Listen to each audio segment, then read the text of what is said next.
बिस्मिल्लाहिर्रहमानिर्रहीम। अस्सलाम वालेकुम डियर स्टूडेंट्स। तो आज हम अपना क्लास 12 का बायो का हमारा टॉपिक स्टार्ट किया था हमने फर्स्ट चैप्टर का किडनी प्रॉब्लम्स एंड क्योर्स। ठीक है, सो पिछले लेक्चर में हमने फर्स्ट जो डिजीज है उसको स्टडी किया था, जिसमें हमने किडनी स्टोन्स को स्टडी किया था और उसका क्योर भी हमने स्टडी किया था, विच इज लिथोट्रिप्सी।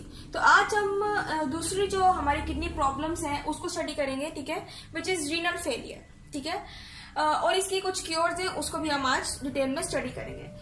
तो सबसे पहले हम स्टडी करते हैं रीनल फेलियर को। कभी कभार जब हम कहते हैं कि ग्लोमेरुलस की बात करते हैं,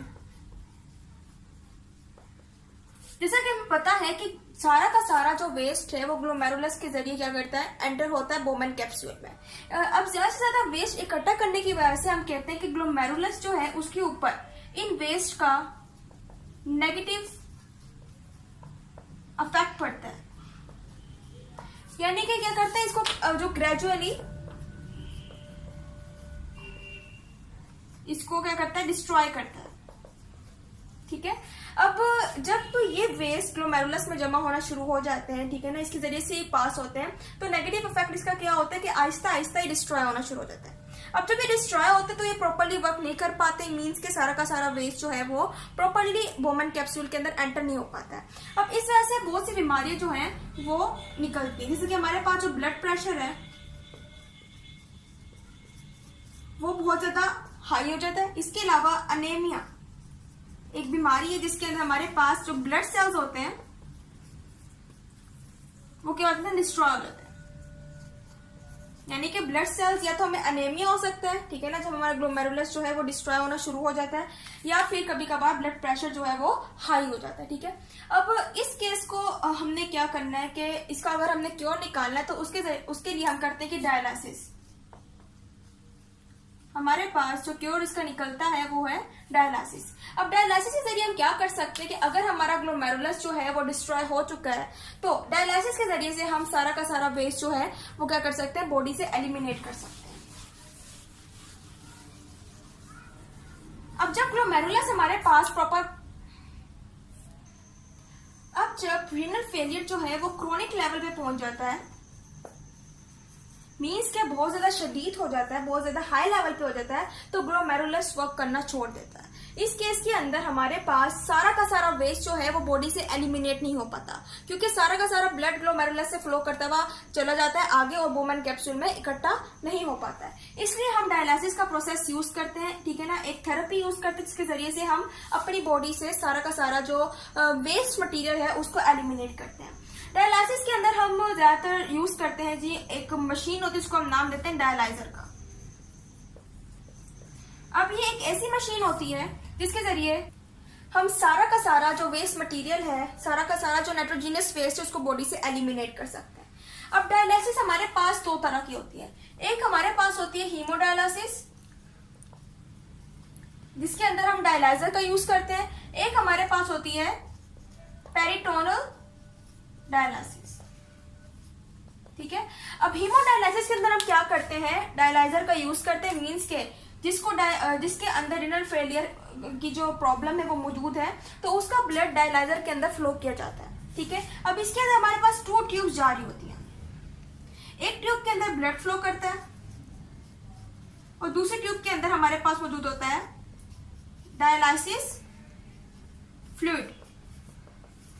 अब ब्लड के अंदर सारा का सारा जो नाइट्रोजीनियस वेस्ट होता है वो डिफ्यूजन के जरिए डायलिसिस फ्लूइड के अंदर एंटर हो जाता है और फिर ये ब्लड वापस फ्लो करता हुआ बॉडी के अंदर एंटर हो जाता है। अब इस बॉडी के जब ये एंटर होता है ब्लड हमारे पास, इसके अंदर नाइट्रोजीनियस वेस्ट जो है वो नहीं होता क्योंकि वो डायलिसिस फ्लूइड के अंदर एंटर हो चुका है। लेकिन जब ये एंटर हो रहा होता है इसके अंदर वेस्ट जो है वो मौजूद होता है। लेकिन अब ब्लड के अंदर जितना भी वेस्ट है, जितने भी नाइट्रोजीनियस वेस्ट है वो एंटर हो जाएगा डायलिसिस फ्लूइड के अंदर by the process of diffusion और हमारे पास में क्लीन ब्लड जो है वो बॉडी के अंदर फिर एंटर हो जाता है। ठीक है, तो इस तरह से हमारे पास बॉडी में से सारा का सारा वेस्ट जो है वो एलिमिनेट हो जाता है। ज्यादातर हम इनको वीक्स में क्या करते हैं, रिपीट करते हैं। हर वीक जो है इसको हम क्या करते हैं, डायलिसिस का प्रोसेस करते हैं, इसके जरिए से सारा का सारा नाइट्रोजीनियस वेस्ट जो है वो ब्लड में से क्या करता है, डायलिसिस फ्लूइड के अंदर एंटर हो जाता है और फिर जो क्लीन ब्लड है वो हमारी बॉडी के अंदर क्या होता है, एंटर हो जाता है। ठीक है, तो ये हमारे पास होता है हीमोडायलिसिस का प्रोसेस। दूसरा हमारे पास होता है पेरिटोनियल डायलिसिस का प्रोसेस, जिसके अंदर हम एब्डोमेन के अंदर सारा का सारा डायलिसिस फ्लूइड जो है एंटर करते हैं। फॉर एग्जांपल ये हमारे पास जो पेशेंट है उसका एब्डोमेन है, और पेरिटोनल डायलिसिस के अंदर हम डायलिसिस फ्लूइड एक ट्यूब के जरिए क्या करते हैं, पेरिटोनियल कैविटी के अंदर एंटर करते हैं। क्योंकि हमारे पास जो एब्डोमेन है, एब्डोमेन के ऊपर हम जब नोट करते हैं तो एक एपिथेलियम सी हमें नजर आती है,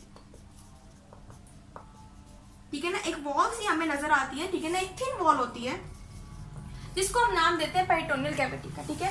अभी हमारे पास एब्डोमेन है, मींस के हमारे पास ये पेरिटोनियल कैविटी है। अब इसके अंदर हम डायलिसिस फ्लूइड जो है वो एंटर करते हैं। अब सारा का सारा जो इधर हमारे पास जो ब्लड है, जो कि सारा का सारा नाइट्रोजीनियस वेस्ट है हमारे पास, ठीक है। अभी सारा का सारा नाइट्रोजीनियस वेस्ट जो है वो डायलिसिस फ्लूइड जो है, जब हमने इसको एंटर किया एब्डोमेन के अंदर, तो इसके अंदर क्या करेगा, एंटर कर लेगा, ठीक है ना। अब जब डायलिसिस फ्लूइड जब वापस जाएगा तो उसके अंदर क्या होगा, सारा का सारा नाइट्रोजीनियस वेस्ट जो है वो जमा हो जाएगा, जिसके जरिए से सारा का सारा ब्लड के अंदर वेस्ट जो है वो क्लीन हो जाएगा। इस तरह से हम क्या करते हैं, बॉडी में से पेरिटोनियल डायलिसिस के जरिए से भी क्या कर सकते हैं, सारा का सारा वेस्ट को बाहर एलिमिनेट कर सकते हैं। और इसको हम क्या करते हैं, ज्यादातर दिन में 2 दफा इसको रिपीट करते हैं, इसके जरिए से वेस्ट जो है वो एलिमिनेट हो जाता है फ्रॉम द बॉडी।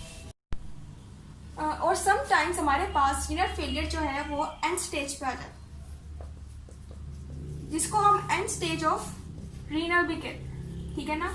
तो रीनल फेलियर का कभी कभार हमारे पास एंड स्टेज, जिसको हम नाम देते हैं यूरीमिया का भी, ठीक है ना।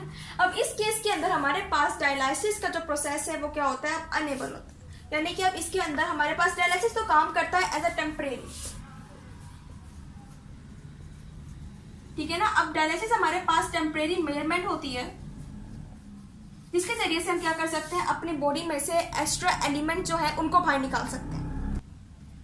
लेकिन जब रीनल फेलियर हमारे पास हाई लेवल पे हो जाती है, ठीक है ना, हाई डिग्री लेवल पे हो जाती है, तो तब हमारे पास डायलिसिस जो है वो प्रॉपर्ली वर्क नहीं कर पाता है। तो इस केस के अंदर हमारे पास जो डिजीज होती है वो होती है यूरीमिया, जिसको हम and stage of renal failure भी कहते हैं, ठीक है।